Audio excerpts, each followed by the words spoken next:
নমস্কার, welcome to পুতুল ভান্ডারিস kitchen. আজকে সম্পূর্ণ নিরামিষ সয়াবিনের একটা ভিন্ন ধরনের রান্না আপনাদের সঙ্গে শেয়ার করব। নিরামিষ দিনে আমরা সয়াবিন প্রায় দিনই রান্না করে থাকি, তবে এইভাবে যদি নিরামিষ সয়াবিনটা রান্না করেন দেখবেন এত ভালো লাগবে খেতে যে একবার যদি এইভাবে রান্না করেন আপনাদের রান্নাটা এইভাবেই করতে ইচ্ছে করবে। তা সয়াবিন রান্নাটা সম্পূর্ণ দেখার পর যদি ভালো লাগে প্লিজ একটা লাইক শেয়ার কমেন্ট করবেন। আর আপনি যদি আমার চ্যানেলটিকে এখনও সাবস্ক্রাইব করে না থাকেন প্লিজ আমার চ্যানেলটিকে সাবস্ক্রাইব করে আপনি আমার পাশে থাকবেন। সসপ্যানের মধ্যে কিছুটা জল দিয়েছি, তাতে সামান্য একটু নুন দিয়ে ভালোভাবে নাড়াচাড়া করে দিলাম। জলটা যখন এরকম ফুটতে শুরু করেছে, এগুলো আমার বড় সাইজের সয়াবিন, যে কোনো সয়াবিন দিয়ে রান্নাটা করা যেতে পারে। পরিমাণ মতো সয়াবিনটা দিয়ে দিলাম। সয়াবিনটা দেওয়ার পরে একটা চামচ দিয়ে বেশ ভালোভাবে সয়াবিনগুলো নাড়াচাড়া করে জলের মধ্যে ডুবিয়ে দিলাম। এখন এটাকে 2 থেকে 3 মিনিটের জন্য কম আঁচে একবার ফুটিয়ে নেব।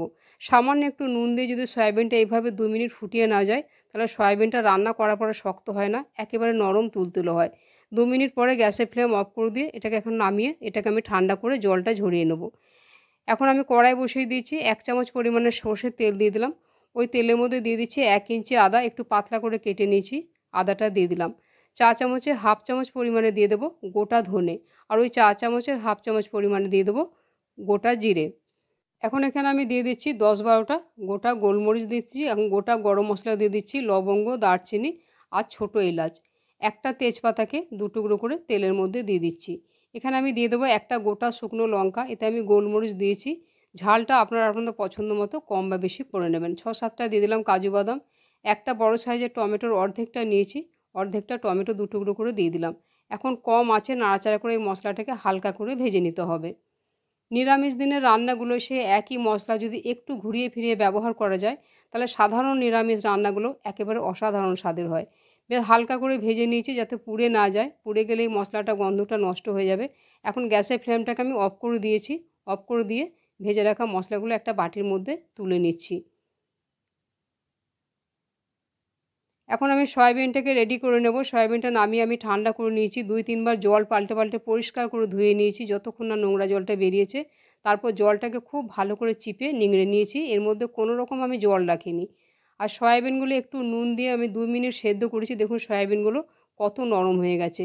এইভাবে সেদ্ধ করে নিলে সয়াবিনটা রান্না করার পর শক্ত হয় না, আর বাচ্চা থেকে বয়স্ক সবাই কিন্তু খুব সহজে সয়াবিনটা খেতে পারবে। দুটো মাঝারি মাপের আলুকে সেদ্ধ করে ঠান্ডা করে খোসা ছাড়িয়ে নিয়েছি। আলুগুলো এখন এইভাবে একটু বড় বড় করে একটুখানি ভেঙে নিচ্ছি। একেবারে কিন্তু ম্যাশ করে দেবো না, যেন একটু বেশ মোটা মোটা টুকরোগুলো থাকে, এরকমভাবে আলুটাকে ভেঙে নিতে হবে। খুব বেশি ম্যাশ করে দিলে কিন্তু রান্নাটা ভালো হবে না। যে তেলটা ছিল এখন গ্যাস অন করে দিয়েছি, এখন ওই তেলের মধ্যেই দিয়ে দিচ্ছি সেদ্ধ করে রাখা সয়াবিনটা। সামান্য পরিমাণে 1 চিমটি দিয়ে দিচ্ছি হলুদ। এখন কম আঁচে নাড়াচাড়া করে সয়াবিনটাকে একটু ভাজা ভাজা করে নিতে হবে।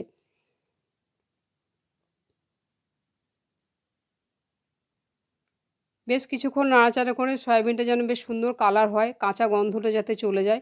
অনেক সময় অনেকে সয়াবিন খেতে চায় না, সয়াবিনে একটা গন্ধ থাকে। খুব পরিষ্কার করে ধুয়ে জলটা নিংড়ে যদি এইভাবে সয়াবিনটাকে ভেজে রান্না করা যায় তাহলে সয়াবিনের মধ্যে আর কোনো রকম গন্ধ থাকে না। খুব সুন্দর দেখুন সয়াবিনগুলো ভাজা হয়ে গেছে, একটা গোল্ডেন কালার হয়ে এসছে। এখন আমি এই ভেজে রাখা সয়াবিনগুলো একটা বাটির মধ্যে আমি তুলে নিচ্ছি।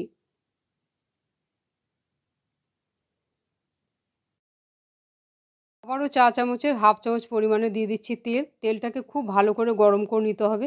যে সেদ্ধ করা আলুটা আমি বড় বড় টুকরো করে ভেঙে রেখেছিলাম সেই টুকরো করা আলুগুলো দিয়ে দিচ্ছি। খুব সামান্য 1 চিমটি পরিমাণে দিয়ে দেবো হলুদ। এখন হালকা হাতে নাড়াচাড়া করে এই আলুটাকে বেশ ভালো করে ভেজে নিতে হবে। আলুটা যদি ভালোভাবে ভেজে নেওয়া যায় তাহলে আলুগুলো রান্না করার পরেও ভেঙে যাবে না, বেশ গোটা গোটা থাকবে। তবে খুব বেশি জোরে জোরে নাড়াচাড়া করব না, তাহলে আলুটা ভেঙে যাবে, আর ভেঙে গেলে কিন্তু রান্নাটা একেবারেই নষ্ট হয়ে যাবে। তাই এখন এটাকে কম আঁচে এইভাবে আমি 2 মিনিটের জন্য রেখে দেবো, তাহলে আলুটার 2 পিঠই বেশ ভালোভাবে ভাজা হয়ে যাবে। এখন এটাকে আমি কম আঁচে এইভাবে রেখে দিচ্ছি। এখন মশলাটা তৈরি করব। যে গোটা মশলাগুলো আমি ভেজে নিয়েছিলাম সেগুলো বেশ ভালোভাবে ঠান্ডা করে নিয়েছি। এই গোটা মশলাগুলো একটা মিক্সি জারের মধ্যে দিয়ে দিচ্ছি। এখন পরিমাণ মতো এর মধ্যে জল দিয়ে মশলাটাকে খুব ভালো করে মিহি করে পেস্ট করে নিতে হবে। মশলাটা সুন্দর করে পেস্ট করে নিয়েছি। গোটা মশলাগুলো এইভাবে ভেজে পেস্ট করে যদি সয়াবিনটা রান্না করেন একবার এইভাবে খেলে আপনাদের বারবার খেতে ইচ্ছে করবে।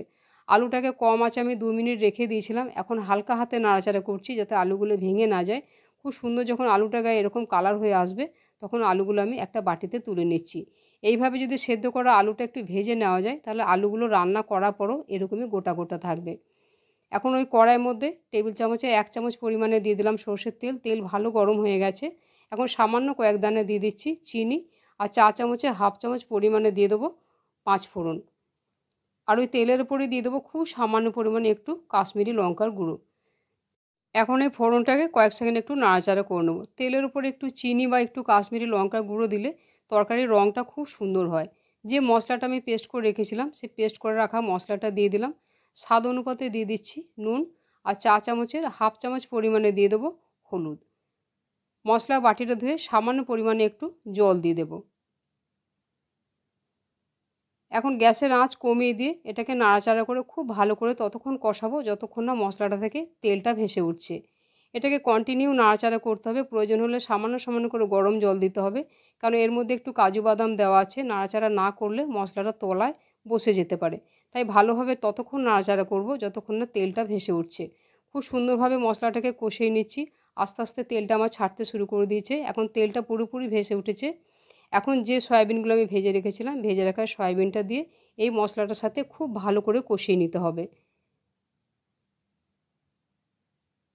নিরামিষ দিনে সয়াবিনটা যদি এইভাবে রান্না করেন দেখবেন এত ভালো লাগবে খেতে যে সেদিন আপনাদের আমিষ খেতে ইচ্ছেই করবে না। খুব ভালোভাবে সয়াবিনটা দিয়ে এভাবে কষিয়ে নিচ্ছি।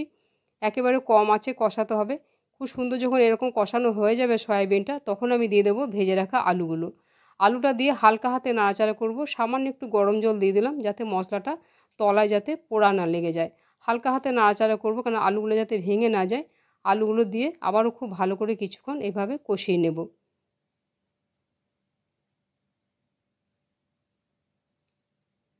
খুব সুন্দরভাবে যখন এরকম কষানো হয়ে যাবে তখন এতে অবশ্যই দিতে হবে গরম জল। জলের পরিমাণটা আপনারা যেরকম ঝোল রাখতে পছন্দ করবেন সেই পরিমাণ বুঝে জল দেবেন। আমি মোটামুটি বড় কাপের 1 কাপ পরিমাণে জল দিয়ে ভালোভাবে এটাকে নাড়াচাড়া করে দিলাম। এখন এই রান্নাটা হতে আমার খুব বেশিক্ষণ সময় লাগবে না। এতে আমি আর একটি উপকরণ মেশাবো, তাহলে রান্নার স্বাদটা একেবারে দ্বিগুণ বেড়ে যাবে।